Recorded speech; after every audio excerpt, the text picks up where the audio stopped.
ఉత్తరాది రాష్ట్రాల్లో కుండపోత వానలు కురుస్తున్నాయి. ఈశాన్య రాష్ట్రాలైన అస్సాం, అరుణాచల్ ప్రదేశ్, మణిపూర్లో వర్షాలతో నదులు పొంగిపొర్లుతున్నాయి.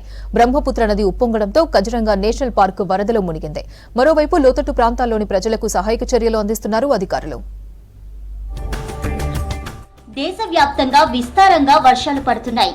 నైరుతి రుతుపవనాల ప్రభావంతో అస్సాం, బీహార్, గుజరాత్, మధ్యప్రదేశ్, మహారాష్ట్రాల్లో భారీ వర్షాలు కురుస్తున్నాయి. నదులు ఉప్పొంగి ప్రవహిస్తుండటంతో లోతట్టు ప్రాంతాలు జలమయమయ్యాయి. నీట మునిగిన ప్రాంతాల జనాలకు బోట్లలో నిత్యావసర వస్తువులు అందిస్తున్నాయి ఎన్డీఆర్ఎఫ్ బృందాలు.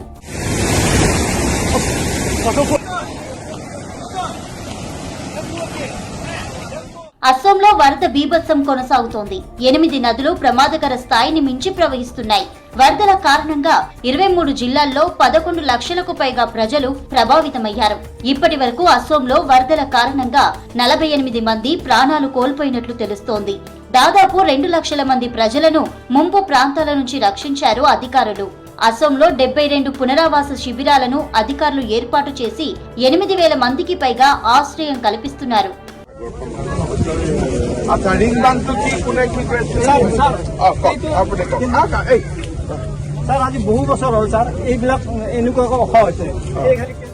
బ్రహ్మపుత్ర నది ఉగ్ర రూపం దాల్చింది. దీంతో దిబ్రూగఢ్ జిల్లాలో పరిస్థితి దారుణంగా తయారైంది.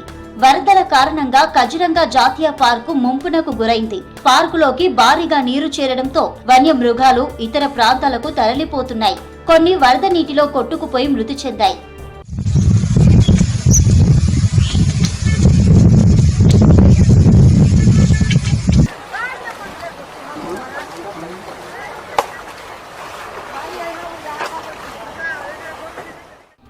మణిపూర్ రాష్ట్రంలోనూ భారీ వర్షాలు కురుస్తుండటంతో జనజీవనం అస్తవ్యస్తమైంది.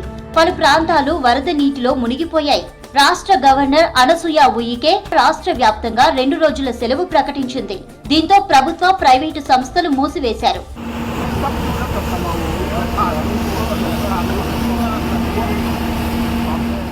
ఉత్తరప్రదేశ్, గుజరాత్ లోనూ భారీ వర్షాలు కురుస్తున్నాయి.